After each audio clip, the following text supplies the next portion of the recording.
હાલો છોકરાઓ, મધર શ્લોકમાં સુધાબેન મહેતા તરફથી યાદી, મધર શ્લોકમાં બા તરફથી મારા બધા સબસ્ક્રાઈબરને આશીર્વાદ દઉં છું. બા તરફથી મારા મધર શ્લોકમાં છોકરાઓ બપોરની રસોઈ છે અને હું ગુવાર બટેકાનું શાક બનાવું છું. અત્યારે હું બહુ જ થાકી ગઈ છું તો કામ અટાણે બેઠકનું શાક કર્યો. જો આ ગુવાર બટેકાનું શાક બનાવું છું, આ એક શાક.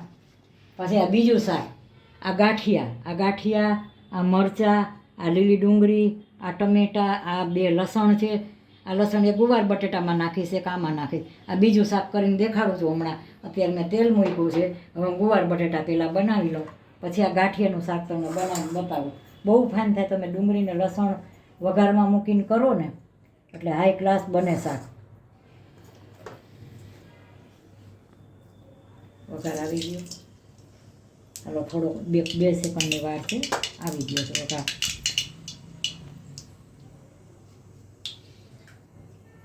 ગાંઠિયાનું શાક બહુ સરસ થાય. જો આમાં હું ખાલી રાઈ જ મૂકું છું.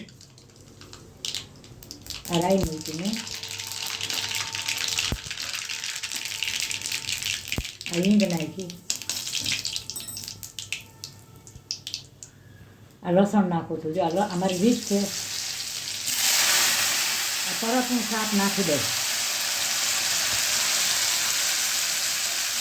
અને આ શાકમાં આમનમ તેલમાં હોય ને તો આટલું પાણી નાખો એટલે મારો વઘાર બળે નહીં.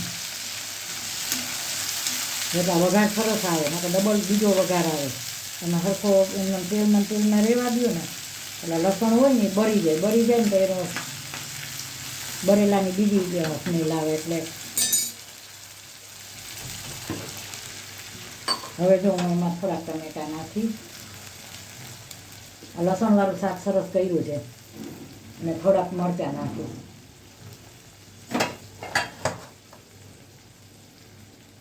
આ મીઠું, ધાણા જીરું, હળદર ચમચી છે ને તો આ ટેવ પડી ગઈ છે આવી. આજ બેઠકરૂમ સાફ કર્યું ને સીધી કિચનમાં આવી ગઈ છું.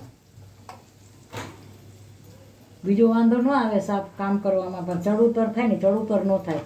પગની તકલીફ હોય ને એટલે ચડઉતર કરવાનો થોડોક વાંધો આવે. અને મને કામ ચોખ્ખું જ હોય, ભગવાનનું મંદિર ને બધું હોય ને એટલે તમારે જો હવે આને હું છે ને ઢાંકીને રાખીશ, ચડવા દઈ, પછી આગળ બતાવું છું. હવે બીજું શાકે બતાવું છું હમણાં. મૂક્યું છે, અમે જરાક જીરું નાખ્યું હતું કે આવ્યું કે નહીં. આ જરાક જીરું નાખ્યું છે મેં, આ જીરું નાખ્યું છે અને રાઈ નાખી છે. જીરું નાખ્યું છે, રાઈ નાખી છે, અને હવે હિંગ નાખીશ. આ હિંગ નાખી. હવે આ છે ને આમાં લીલી ડુંગળી નાખો છો. આ લીલી ડુંગળી નાખી. આ મરચાં છે, લીલા મરચાં છે સરસ.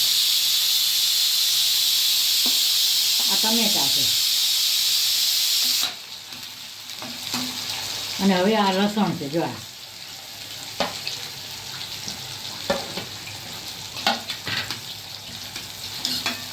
આનો તમે વઘાર મૂકજો, બહુ સરસ વઘાર આવશે આનો. પછી આનું શાક બનાવજો. જો હવે હું આમાં મસાલા કરીશ.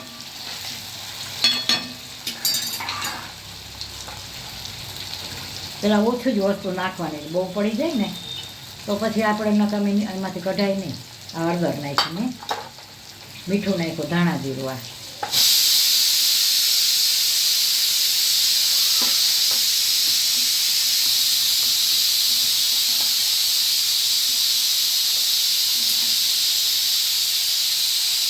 આમાં હું સાકર નાખીશ જરા.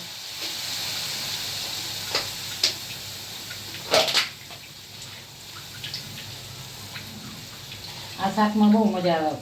હું એકવાર ઓલું કઢી પાડીને ઘરે કઢી પાડીને શાક બનાવીને બતાવીશ. મને બહુ શોખ. એની અંદર લસણ આવે ને, શાક બહુ સરસ થાય. આ શાક ઘણા બનાવતા હશે આવું.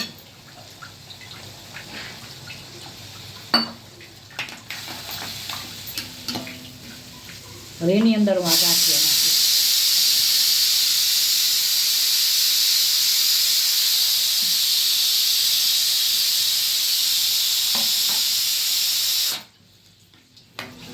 હવે ઢાબા ઉપર બને ને એવું બનાવ્યું છે શાક, હાઈ ક્લાસ.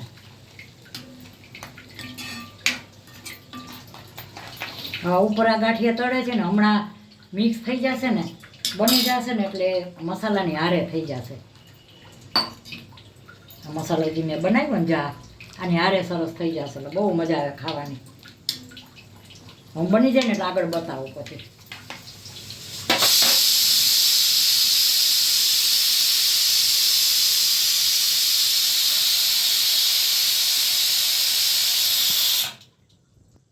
જો રોટલીનો લોટ બાંધ્યો, 2 શાક બનાવ્યા, ગુવાર બટેટાનું બનાવ્યું, પછી ગાંઠિયા ટમેટા ડુંગળીનું લસણનું એ બનાવ્યું શાક. આટલા રૂમ સાફ કરીને આવી અને તરત રસોઈ કિચનમાં આવી ગઈ છું. નકર તો બહુ ટાઈમ 12 વાગી ગયા છે.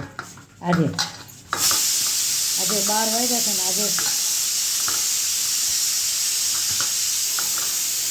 રવિવાર છે ને આજે રવિવાર છે. જો આ લોટ બંધાઈ ગયો છે, 10 મિનિટ રાખી દઈશ લોટને એટલે સરસ સેટ થઈ જશે. ને આજે હજી આ બધું આ જારીમાં મેં વોશ કર્યું છે. આ બધું વોશ થઈ જશે ને ધોયું છે એક એક પાંદડું, પછી હું સુધારીને આગળ બતાવીશ. અને આ શાક જો થઈ ગયું છે, હું કહેતી હતી ને મિક્સ થઈ જશે. જો બનશે ને જો આ મિક્સ થઈ ગયું. જો વરાળ છે, હવે આથી વિશે શાક જ ન હોય. જો બહુ સરસ તમે આ બનાવજો આવી રીતે, ડુંગળી લસણ બધું નાખજો. જો બહુ સરસ શાક બન્યું છે. જો હાઈ ક્લાસ આ બની ગયું છે શાક. જો આ શાક બની ગયું છે, જો આવું બન્યું. બધા એમ કે ને કે ગાંઠિયા પી જાય, કાંઈ નથી પીતો રસો. જો હાઈ ક્લાસ બની ગયું છે આ શાક. અને આ ગુવાર બટેટાનું છે. આ જો આ 2 લસણવાળા શાક છે. અને આ કાચું બનાવું છું. હવે આમાં જો મસાલો નાખું છું. આમાં લીંબુ નીચો હોય ને ખાંડ ના ખાય, પણ અમારે છોકરાઓ છે ને ખાંડ નથી ખાતા એટલે જે હવે નાખ્યું. જરાક બહુ નહીં, સેજ તેલ નાખીશ જરાક જ. હા દળેલી ખાંડ ને લીંબુ હોય ને તો સરસ કાચું બને હાઈ ક્લાસ. આ થોડો કટકો રહી ગયો છે, હું છેલ્લે સુધારી નાખીશ. આ રહી ગયો જો, એ મારાથી રહી ગયો છે. જો હાઈ ક્લાસ બની ગયું કાચું. 10 મિનિટ રાખીશ ને મસાલો ચડી જાય સરસ. અને આ મૂળાનું કાચું, હજી બીજા પાંદડાનું બનાવીશ હારે. હવે હાલો છોકરા, મેં થાળી પીરસી છે. આ મેં મરચાં બનાવ્યા છે કાલે, ઓલા બીજા મરચાં બનાવ્યા હતા. આજે આ તીખા મરચાં છે, લવિંગિયા. જે લવિંગિયા મરચાં ખાતા આ બીજા બનાવ્યા છે. 2 ટાઈપના બનાવ્યા છે, અલગ અલગ. લવિંગિયા તીખા બનાવ્યા છે અને અમારા માટે થોડાક મીડિયમ, જે ઓલા વઢવાણી મરચાં જેવા આવે છે ને, જો આ બનાવ્યા છે સરસ રાયતા. અને આ મેં મરચાં તર્યા છે. એમાં મેં લીંબુ નીચોયું છે, આમાં મેં લીંબુ નીચોયું છે, આ મરચાંમાં નીચોયું છે, આમાં મીઠું નાખ્યું છે. આ મેથી છે શેકેલી. આ કાચી મેથી હોય ને, કાચી મેથી એ શેકી નાખવાની. શેકીને પછી ગ્રાઇન્ડરમાં પીસીને અમને તો બહુ ભાવે. આની અંદર મીઠું હોય. અને મેં આંબળા બનાવ્યા છે કાલે. જો આ અમારા છોકરાઓ આંબળા બહુ ખાય. આમાં ખાલી કટકા કરીને હળદર મીઠું ચડાવવાનું આને, બાકી કાંઈ નહીં. હળદર મીઠું ચડાવીને આંબળા દેવાના. છોકરાઓને બહુ સારા. ખટમીઠા તો હોય જ, ખાટા તો હોય જ. અને હળદર મીઠું ચડાવવાનું માપનું, એટલે આ દેવાના છોકરાઓને. એટલે કાલે એ બનાવ્યા. તો આ રોટલી, આ લીલી ડુંગળી તો હોય જ, સેવ ટમેટા. આ સેવ ટમેટાનું શાક છે. આ સેવ ટમેટાનું શાક, આ ગુવાર બટેકાનું શાક, આ મેથીના મરચાં મેથીવાળા, આ રાયતા મરચાં, આ રોટલી, આ કાચું. આ તો હું દરરોજ બનાવું જ છું. આ બીજું કાચું અલગ મારું આ બનાવું છું. અને આ છાશ. તો બધાય મારા સબસ્ક્રાઈબર જમવા આલો બાના હાથની રસોઈ.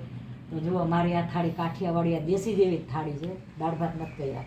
તો મારી આ થાળી કેવી લાગી, સારી હોય તો લાઈક કરજો, શેર કરજો, કોમેન્ટ કરજો અને સબસ્ક્રાઈબ કરજો. અને રસોઈ ફાઇન બની છે, જમવા આલો બધાય. બાય બચો.